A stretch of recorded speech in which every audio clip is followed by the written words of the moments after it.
Assalamualaikum warahmatullahi wabarakatuh.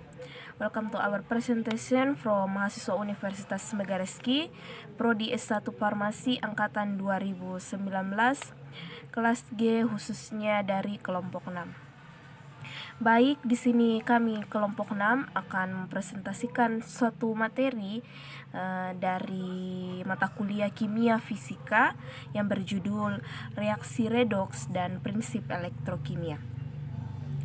Tetapi sebelum itu, izinkan saya memperkenalkan anggota dari kelompok 6 sendiri. Yang pertama ialah saya sendiri selaku moderator dan pemateri, yaitu Aisyah. Kedua yaitu saudari Akifa Hanaria Hawa. Yang ketiga ialah Elviani Sibai. Yang keempat ialah Hasrianti Anwar. Dan yang terakhir ialah saudari Mutia Tasya Aulia. Baik, untuk mengefisienkan waktu, langsung saja kita beralih ke materi yang pertama mengenai pengertian dari reaksi redoks itu sendiri yang akan dibahas oleh saudari Akifa Hanaria Hawa, dan kepadanya saya silahkan.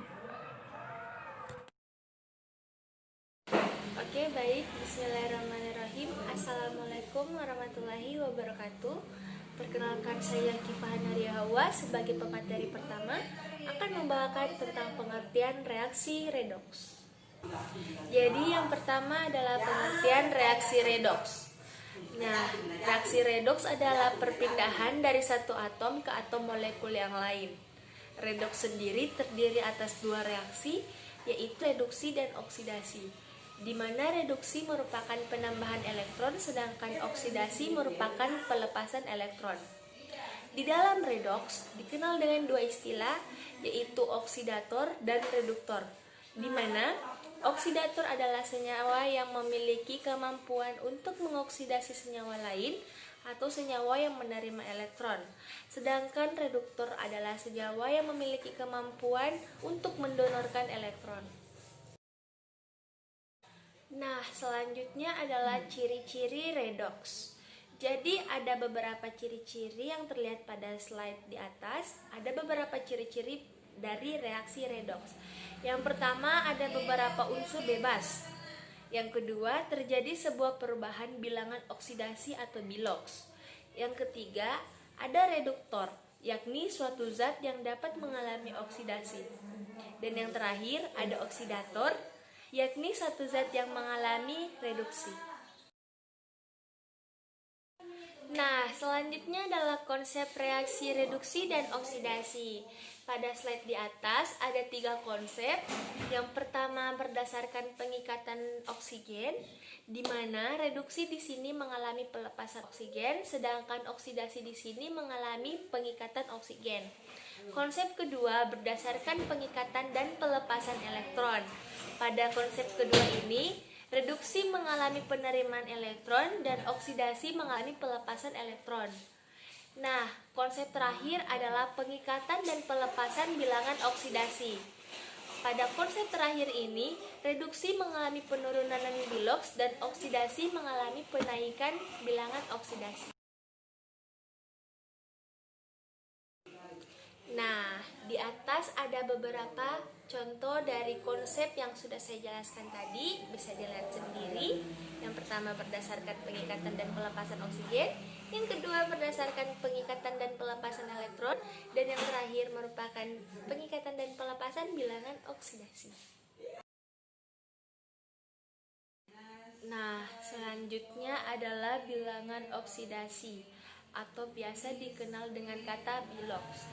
Jadi biloks ini adalah muatan yang dimiliki oleh atom jika elektron valensinya cenderung tertarik ke atom lain yang berikatan dengannya dan memiliki keelektronegativan yang besar. Pada slide di atas ada beberapa aturan untuk bilangan oksidasi. Yang pertama, pada unsur bebas jumlah biloksnya harus sama dengan 0. Yang kedua, jumlah biloks ion monoatom sama dengan muatan ionnya. Yang ketiga, pada senyawa netral jumlah biloksnya sama dengan 0. Yang keempat, biloks golongan 1A sama dengan plus 1, golongan 2A sama dengan plus 2. Nah, golongan 3A sama dengan plus 3, golongan 6A pada senyawa binar sama dengan minus 2, dan golongan 7A pada senyawa binar sama dengan min 1. Yang kelima, jumlah bilangan H jika berkaitan dengan senyawa logam, maka biloxnya sama dengan plus 1. Dan jika berkaitan dengan senyawa non-logam, biloxnya harus minus 1. Yang terakhir, jumlah bilangan oksigen dalam senyawa peroksida sama dengan min 1, dan dalam senyawa non-peroksida sama dengan min 2. Itulah tadi penjelasan saya mengenai pengertian reaksi redoks. Saya kembalikan ke moderator. Demikian materi dari Saudari Akifah Hanaria Hawa. Mari kita beralih ke materi selanjutnya yang akan dibawakan oleh pemateri Elviani Sibai, dan kepadanya saya silahkan. Baik, saya Elviani Sibai akan melanjutkan materi dari Akifah Hanaria Hawa. Penyetaraan reaksi redoks. Dalam menyetarakan reaksi redoks, jumlah atom dan muatan harus sama. Metode setengah reaksi. Yang pertama, tuliskan setengah reaksi reduksi dan setengah reaksi oksidasi. Yang kedua, samakan jumlah atom-atom yang berubah biloxnya. Dan yang ketiga, samakan jumlah O dan H dengan cara yang pertama dalam suasana asam. Samakan O dengan menambah H2O dan samakan H dengan menambah H+. Yang kedua, dalam suasana basah. Samakan O dengan menambahkan OH- sebanyak 2 kali kekurangannya. Dan samakan H dengan menambah H2O. Penyetaraan reaksi redoks. Mangan O4- ditambah Fe2+ menghasilkan mangan O2 ditambah Fe3+. Mangan O4- memiliki bilangan oksidasi plus 7, sedangkan mangan O2 memiliki bilangan oksidasi plus 4, dan Fe2+ memiliki bilangan oksidasi plus 2, sedangkan Fe3+ memiliki bilangan oksidasi plus 3. Setengah reduksi. Mangan O4- ditambah 2H2O ditambah 3 elektron minus menghasilkan mangan O2 ditambah 4 OH-. Setengah oksidasi. Fe2+ menghasilkan Fe3+ ditambah elektron. Untuk menyetarakan elektronnya, maka harus disetarakan dengan pada reaksi setengah reduksi dikalikan 1 dan setengah oksidasi dikalikan 3. Setelah disetarakan, menghasilkan setengah reduksi mangan O4- ditambah 2H2O ditambah 3 elektron minus menghasilkan mangan O2 ditambah 4 OH-. Setengah oksidasi. 3 hasilkan 3 Fe3+ ditambah 3 elektron.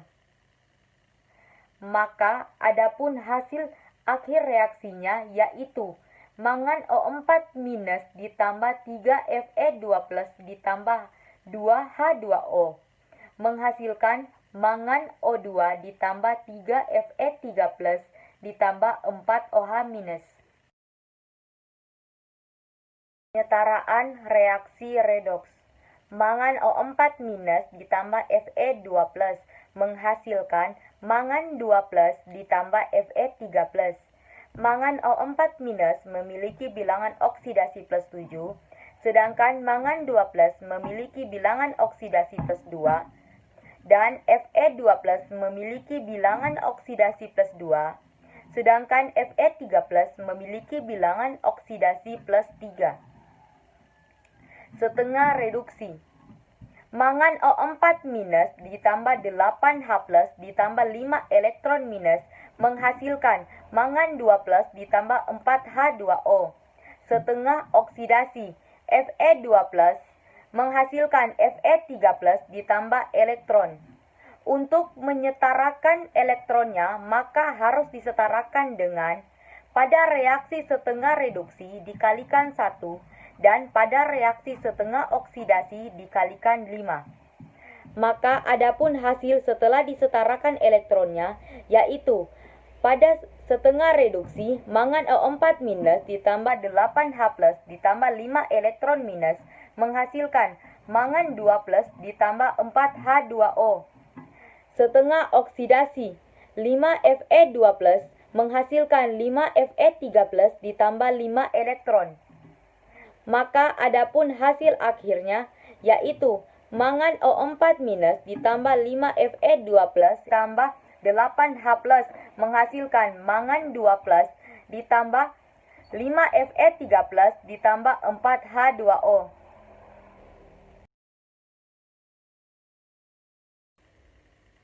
Metode bilangan oksidasi.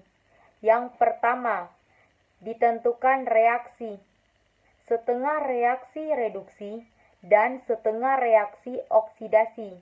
Yang kedua, disamakan atom-atom yang berubah biloksnya. Yang ketiga, ditentukan perubahan biloksnya. Dikalikan dengan jumlah atomnya. Yang keempat, digunakan perubahan biloksnya sebagai koefisien dengan cara menyilangkan. Dan yang kelima, disetarakan muatannya dalam suasana asam dengan H+, dan dalam suasana basa dengan OH-, sekaligus menyamakan H dan O. Oke, demikian materi yang dibawakan oleh Saudari Elviani Sibai. Mari kita melangkah ke materi selanjutnya yang akan dibawakan oleh pemateri Hasrianti Anwar, dan kepada Saudari Hasrianti Anwar saya silahkan. Assalamualaikum warahmatullahi wabarakatuh. Perkenalkan, saya Hasrianti Anwar. Saya akan melanjutkan materi dari Elviani Sibai. Baiklah, di sini saya akan menjelaskan tentang reaksi non-redoks. Reaksi non-redoks adalah reaksi yang tidak mengalami oksidasi dan reduksi. Contoh reaksinya seperti MgCl2 ditambah Na2SO4 menghasilkan MgSO4 ditambah NaCl. Nah, di sini tidak ada unsur yang mengalami kenaikan dan penurunan bilangan oksidasi. Nah, kemudian reaksi autoredoks. Reaksi autoredoks adalah reaksi redoks di mana suatu senyawa dapat mengalami reaksi oksidasi atau bilangan oksidasinya naik sekaligus reaksi reduksi, yaitu bilangan oksidasinya yang turun.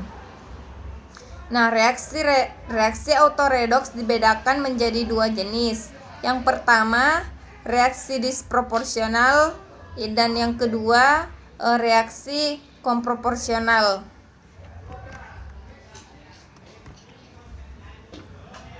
Nah, reaksi disproporsional adalah reaksi di mana suatu senyawa membentuk dua senyawa dengan disertai perubahan bilangan oksidasi.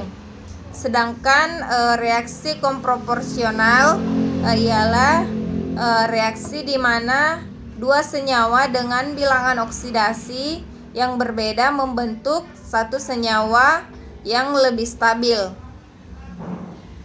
Contoh reaksi disproporsional ialah Cl2 ditambah KOH atau kalium hidroksida menghasilkan KCl ditambah KClO ditambah H2O.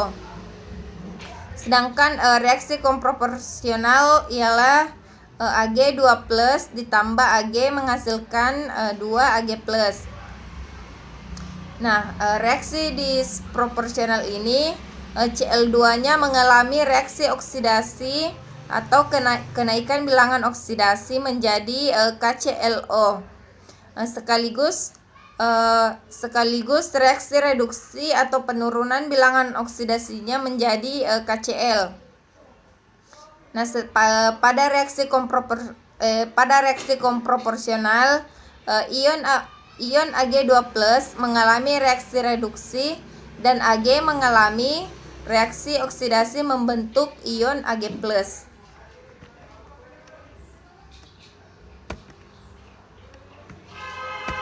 Nah, itulah tadi penjelasan materi dari saya.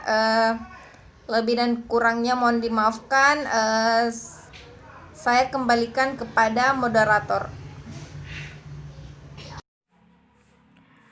Demikian materi yang dibawakan oleh Saudari Hasrianti Anwar. Mari kita beralih ke materi selanjutnya yang akan dibawakan oleh Saudari Mutia Tasya Aulia, dan kepadanya saya silahkan. Baik, Assalamualaikum warahmatullahi wabarakatuh.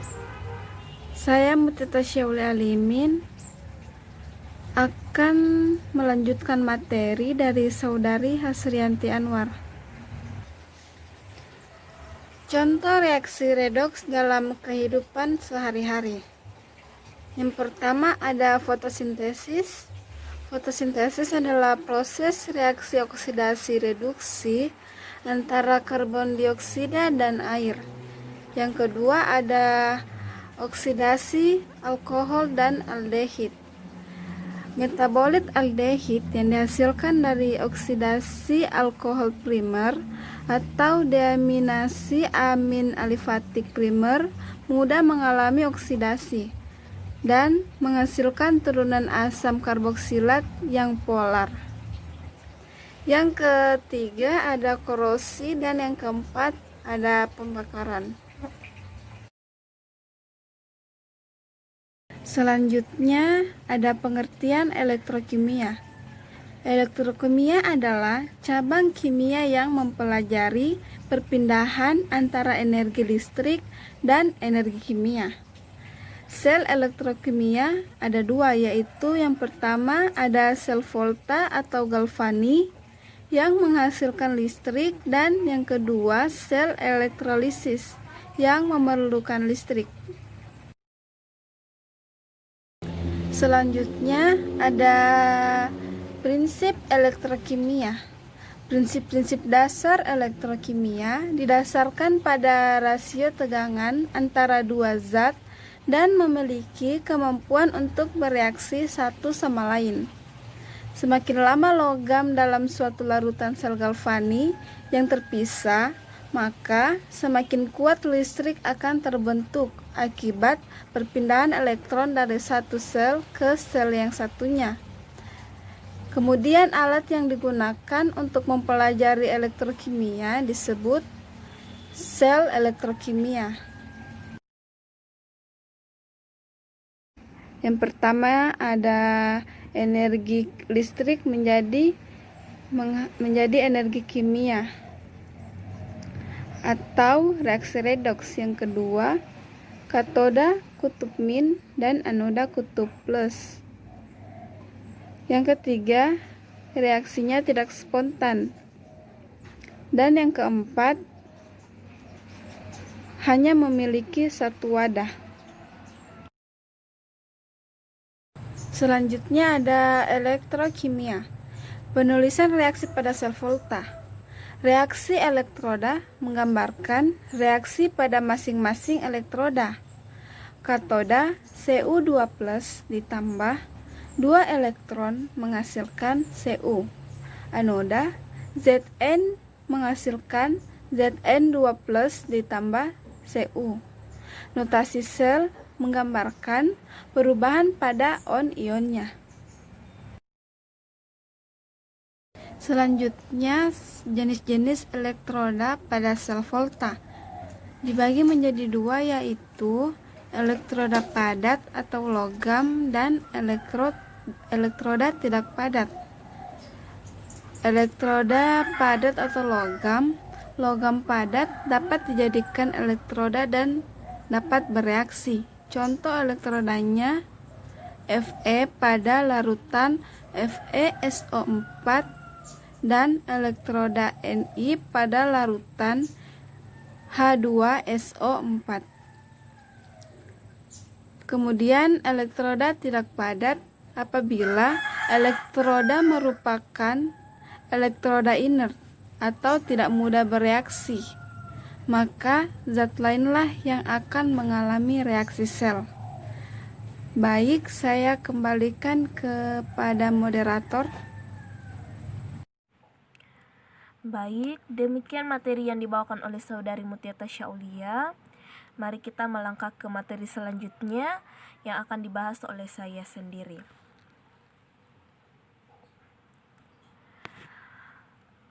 Oke, kali ini saya akan membahas mengenai potensial sel.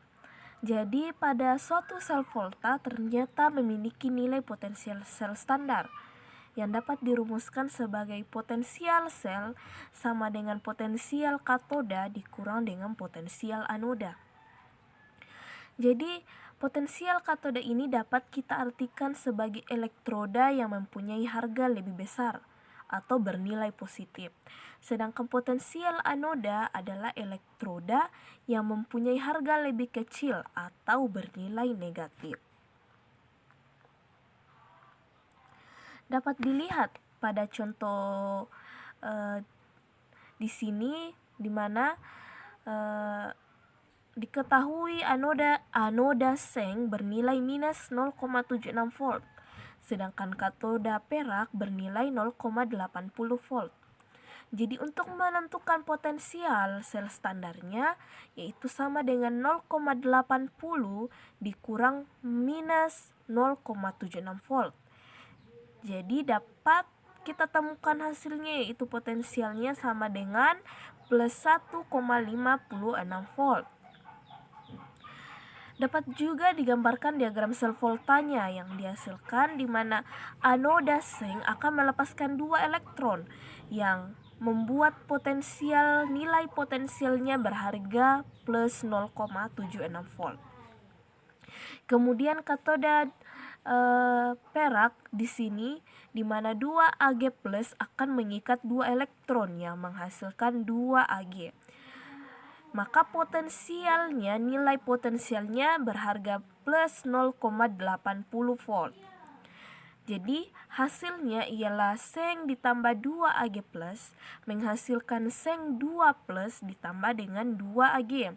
Maka potensial sel standarnya sama dengan plus 1,56 volt. Di sini kita dapat menyimpulkan bahwa nilai potensial sel standar yang lebih besar dari 0 atau berharga positif, maka reaksi tersebut disebut sel spontan atau reaksi yang berlangsung. Sedangkan potensial sel standar yang mempunyai nilai lebih kecil dari 0 atau berharga minus, maka reaksi tersebut dikatakan reaksi sel tidak spontan atau tidak berlangsung. Selanjutnya, kita akan membahas mengenai deret volta. Sebenarnya deret volta ini kita artikan sebagai urutan logam-logam berdasarkan kenaikan potensial elektrodanya, di mana semakin ke kanan suatu deret volta maka dia akan mulai mengalami reduksi, sedangkan semakin ke kiri suatu deret volta dia akan mengalami oksidasi. Jadi prinsip dalam deret volta ini sendiri ialah mereduksi unsur ke kanan. Jadi deret volta yang terdiri dari litium, kalium, barium, kalsium, natrium, magnesium, aluminium, mangan, seng, besi, nikel, Sm, plumbum, hidrogen, Cu, raksa, perak, platina, dan emas atau Au. Ini adalah deret volta. Jadi kita tidak bisa merubah susunan dari deret volta ini sendiri.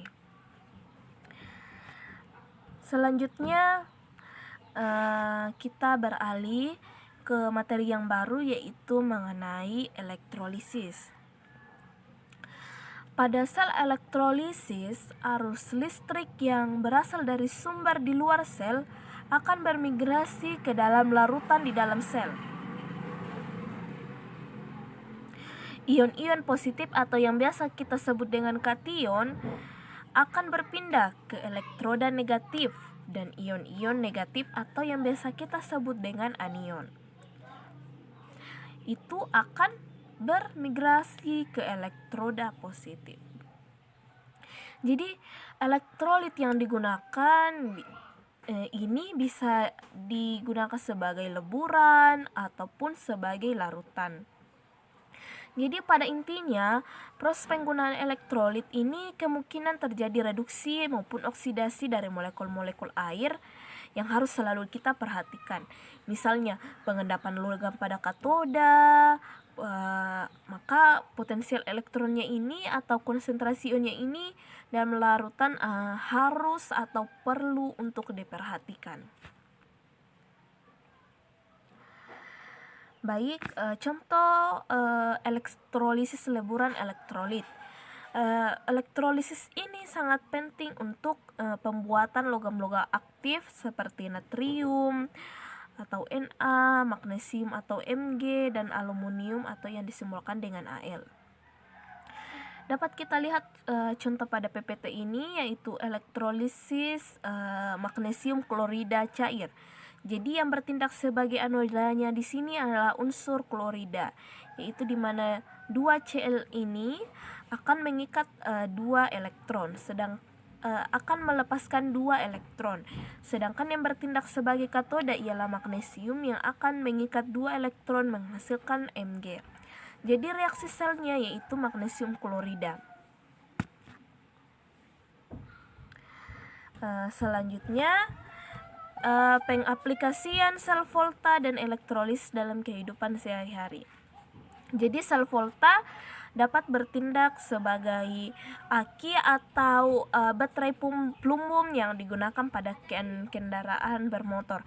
Jadi aki atau baterai pelumum ini sendiri adalah ternyata adalah alat yang sangat penting dalam kehidupan sehari-hari kita yang terdapat pada motor. Kedua, misalnya baterai merkuri yang digunakan pada tape recorder atau mainan. Dan yang terakhir ialah misalnya baterai ion lithium yang ternyata terdapat pada laptop atau telepon seluler dan kamera digital yang biasa kita gunakan sehari-hari. Selanjutnya, sel elektrolisis. Jadi sel elektrolisis ini mempunyai manfaat dalam kehidupan kita sehari-hari, misalnya pembuatan gas di laboratorium, yaitu gas oksigen, gas hidrogen, maupun gas klorin. Kemudian sel elektrolisis sendiri berperan dalam proses penyembuhan logam emas, perak maupun nikel, dan dalam pemurnian logam kotor. Baik, demikian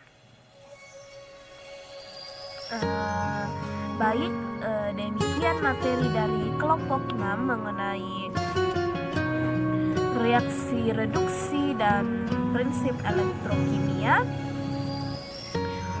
Mudah-mudahan apa yang kami sampaikan dapat bermanfaat baik untuk pemirsa yang menonton video ini maupun kami sendiri yang masih dalam program studi farmasi.